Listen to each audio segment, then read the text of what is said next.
Hey South Point, so glad you decided to join us again here. We're going to have a conversation about part 5 of Bystander. As we said, we're tracking along with John as John got to experience Jesus. And we're going to have a conversation. I've got Chris and Jay joining me again on the couch. And we're going to have a conversation about part 5. If you haven't checked that out yet, you should. It's a great, great message. It's available on our website on the messages page. And I'd love for you to check that out. But again, I'm going to put 15 minutes on my clock. And we're going to have a conversation about that. And the 50 minutes start now. So guys, I want to say, what a great message, wasn't it? I think some of the things that Annie talks about were just so applicable for what we experience, especially in a modern day Christianity, right?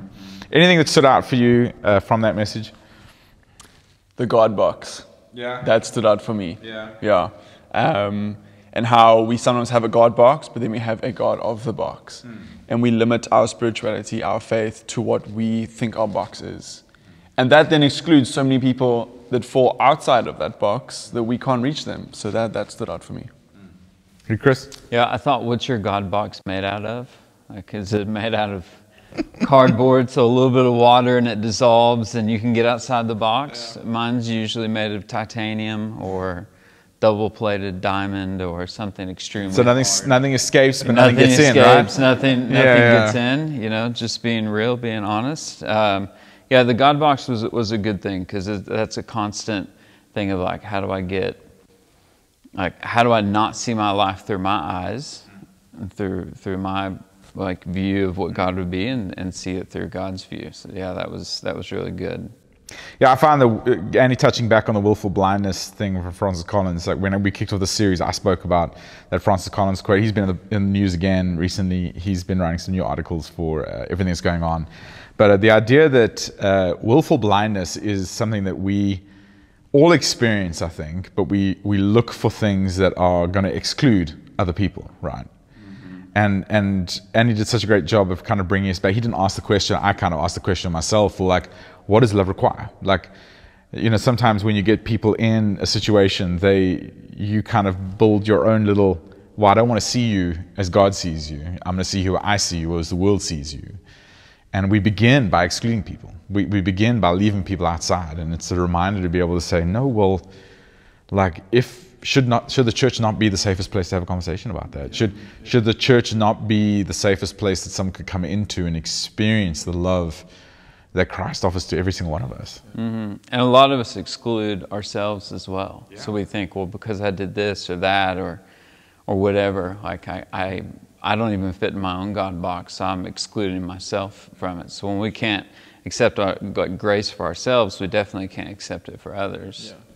Yeah, one of the things I wrote down while we were listening to that was, you know, when people ask me what I do, I often don't lead with, I'm a pastor. Because, you know, the moment you tell people, oh, I'm a pastor, they shut down, they don't talk to you, you know, because they've made up their mind already about what a pastor is or what that person is. So I often lead with, oh, well, I studied architecture, you know, at university. I worked in, you know, these industries for a while. And I normally lead that because I can get people talking. But the moment, you know, someone finds out that I'm a pastor, they shut down very quickly, you know. And I think that for many of us, we live going through life thinking, oh, well, you know, you're just that, you have a label. And we forget about what's happening on the outside of that. You guys got any thoughts on that? Yeah. I think for me especially, I studied a 3-year degree and I still have very little idea where I want to go. And I'm surrounded by friends, close friends, who all have, for what by society standards, a path that they're on. And that often disqualifies me, and I'm not quite sure how I should act around them. They'll be talking about their work days, and I'm like, well, I woke up at 8:30, and you know, my day ended at 12:30. You know, it's like I feel almost disqualified, and it's very hard not to see myself based on what I've done, and it's very hard not to qualify myself based on the qualifications that I have. Yeah, and we can so easily then transport that onto other people. And that is then the way we see them. One of the things Annie spoke about was this idea that we believe in anything without necessarily knowing everything. And I think that's a very, you know, we try and find proof in something even though we don't have all the facts. And I think that's such an interesting thing. I mean, can you guys think of some examples of people believing in stuff, whether they don't have all the information or not. Yeah, I think if you put the resurrection of Christ on Facebook, more people would believe it if it was a Facebook article, because people go through, I mean, it's so easy to go through Facebook and read an article that you don't even really read. You actually just read the title, and then you tell all your mates and your friends, like, no, hey, I read this, and it becomes a legit source, right? Legit source. And then it becomes a fact. Like, it's just nothing but a fact, and all you read was a little thing.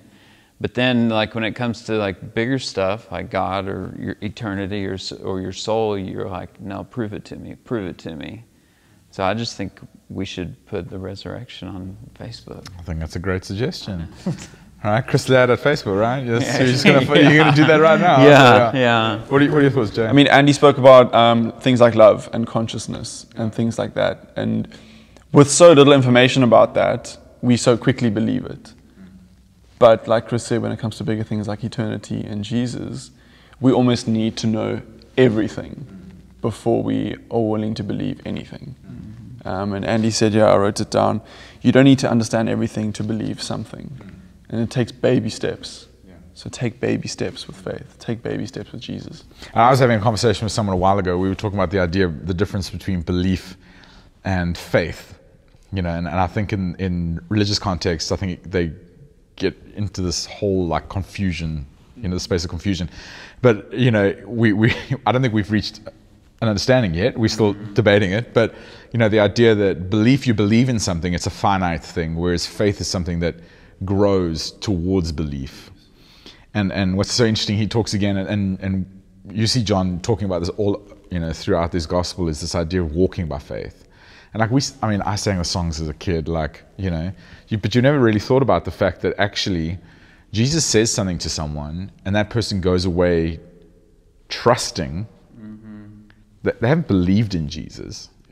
They're just trusting that what this man says is going to be true. They've heard the rumors of him, and he walks away by faith and not by actually knowing who that is. And a couple of weeks ago, I think you preached the message. We talked about this idea that he didn't even know it was Jesus. The guy around the around the pool, didn't even know Jesus healed him. Yeah. He just got up and walked away. Yeah, I think this story, he says, the man they call Jesus. I mean, I don't even know who this man is. That's what the name that they call him, which is so interesting. The other thing that was so interesting is he brings up something which I find very interesting. I spent a lot of time in church growing up and then left for a while and then sort of came back at 15 or 16. And so I wasn't necessarily brought up like this, but I'm interested to know if you guys were, what your thoughts on this was, this idea of sin being connected to suffering. Like this blind man, he was blind from birth because of the sin of his forefathers. What are your thoughts on sin being connected to this idea of suffering? Were you brought up like that? No, I mean, I was brought up in such a privileged household. Obviously, I'm not South African from my accent. But from the States, sin was not, for us, connected to suffering because I just think we were just so abundantly privileged that it wasn't. So maybe I represent like a portion of people out there that that don't believe that, but I can definitely see how people could make that connection and could believe that. You? I think for me, it wasn't necessarily a product of my upbringing, but just me personally. I often equated, if I sin, I need to do good works to get back to where I was before I sinned. And if that means that I have to suffer, then through a hardship or not getting something that I want or foregoing a privilege, then almost being punished, then that's almost a mindset that I put on myself and that I've had to try and break free as I've grown up. Yeah, no, that was much more common, like a disqualification, like if you sin or if you do something wrong or something that you know is a sin, then you're disqualified from God for a season or from this or from that or whatever. I grew up Southern Baptist, so if you even thought about drinking alcohol, which for everyone in Cape Town, you will gasp at this, then you were sinning, And so that was something like, well, if you drank, then you disqualified yourself from God. And it was much later when I sort of left the Southern Baptist thing, got into more of just like Christianity as we know it here in this church, you know, I realized that, oh no, that was not true. So everyone that lives in Cape Town, you're not going to hell because you drink.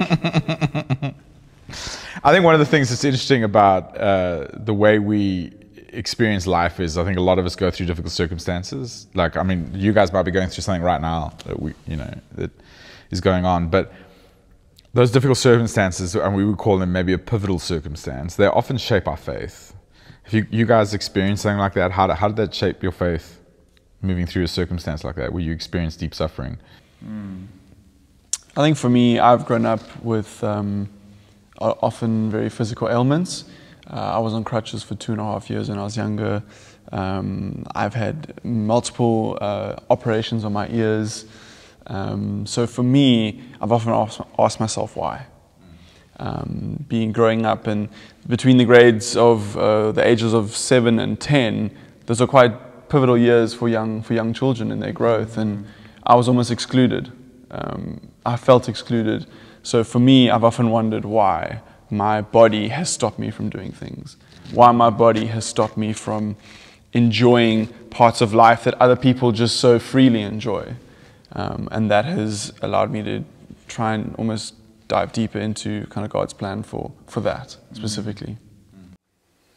Yeah, I mean, I could pull out a laundry list of things, everything from anxiety and depression to being an American, moving to South Africa, living with an Afrikaans family, working in townships, understanding that English and Afrikaans people are different, and for some reason, you know, in certain parts of the country don't like each other, and learning how to navigate all these different cultures for, you know, 4 or 5 years was a very challenging thing and a very hard thing, and it really was something that drove me to a different, you know, kind of faith, you know, like a different relationship with Jesus, because all of a sudden I didn't have that comfort that I grew up in, or that like safety, that abundance that we had in the States. Instead, it was very much like, man, I'm out here. Like, this is alone, and this is very different every single day. This is very hard. So that was definitely for me like a long period of suffering that I think drove me to Jesus. Well, through suffering, Annie had that question and said, well, it's okay to not be okay, right? But what's not okay is that we don't actually look or we see through the suffering or the pain we're experiencing to see what God might be doing. And I think a lot of us miss that opportunity. Maybe we're so focused on the suffering or the pain that we miss what God is in fact doing. What would you guys, I mean, we're going through something as a country, as a world really right now. I mean, I'm not asking you to like prophesy about what might be coming, but you know, God's doing some amazing things here, and we might not see those for years to come, but anything that comes to mind that God's doing right now that we can have a look at? Well, I think that like on an individual level, it's really hard to see what God's doing when you're in a period of suffering or in a period of pain, and that's why community is so important, because then like you have your mate, you have your friend that says like, hey, I can see you're going through a hard time, and you can't see past this, but they can help you see past that. And so I think that also counts for us as a church and for us as a country, you know, that we can come around each other as a community and actually see past them. And we've seen it in Cape Town with the energy crisis, Cape Town becoming one of the greenest cities in South Africa.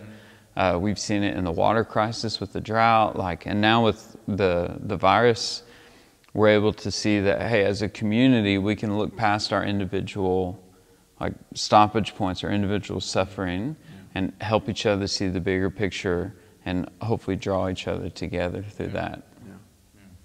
Yeah, I think we've got an amazing opportunity, especially as like the church again. We asked last week, and we kind of speaking a little bit about this as well today, is like that idea of what does love require of us? Yeah. That we have the opportunities of the church to be able to offer love to the people around us, those people who are looking for hope right now, those people who are trying to figure it all out, local businesses we spoke about last week as well. This idea of, hey, how can we, as the church community, come around these people that are suffering, but let them be able to find some hope, something in that. Any other thoughts on this story? that Annie shared? Yeah, I think it's hilarious that Jesus put so many that John put so many puns about being blind in it. And if you didn't catch any of those, then you should go back and watch the message again, because it's, I think that's quite funny. It just again highlights for me like the realism, like the humanism, like this was real. Like these were humans, and Jesus was in human form, and he treated people like humans. And yeah, just to see Jesus teach his disciples and do that, and do it in kind of a way that at least I could see some humor in, was pretty good. Yeah. Yeah. Jay? Something for me that stood out was that pain and suffering provides God a platform to display his good works. And I think, like you said just now, you said when we're in the middle of it, we often choose to focus on what we're going through, and we don't see the next week, next month, the next year. And I think at the moment, it's a chance for us to change our mindset and to look at our own suffering and hardships differently, and see that there are platforms that God can use to display his good works and bring people closer to him. Yeah. Yeah. I think one of the last things we'll touch on is this idea that there's the time, but really the idea that if we were able to see Jesus as John saw Jesus, that his agenda is this thing, well, you would believe that Jesus is the Messiah, the Son of God, and that you would find life in him. Yes, yeah. And he's got all these details and things in it. I find this book so fascinating, the fact that he's got so much details, and he's trying to I just want you to see as I saw. Not so that you would see these things that happen, but see that you would believe. And I think that suffering and pain and all these things that we experience in life, well, what if we're looking at that thing instead of seeing what God wants us to see, that God would have a platform for his glory, and that we just miss it because we're not willing to see it. That's a really fascinating thing. Well, thanks so much for joining us. One of the things I do want to just encourage you, if you haven't seen the message, go back and have a look. We're still meeting online for a couple of weeks, and we'd love for you to join us on there. I hope that you're enjoying this. Share with your friends. Share live.southpointchurch.co.za with other people as well. We'd love for you to join us on Sundays as we stream at 8:30 and 10 o'clock and join in our services. We're trying a couple of things that are different. And there are a whole bunch of people at the moment who attend church that can't be online. And so we would love to be able to share the word a little bit more with people around us. So you have that opportunity as well. Thanks for being here. Thank you for joining us. We'll see you again soon on this interesting platform.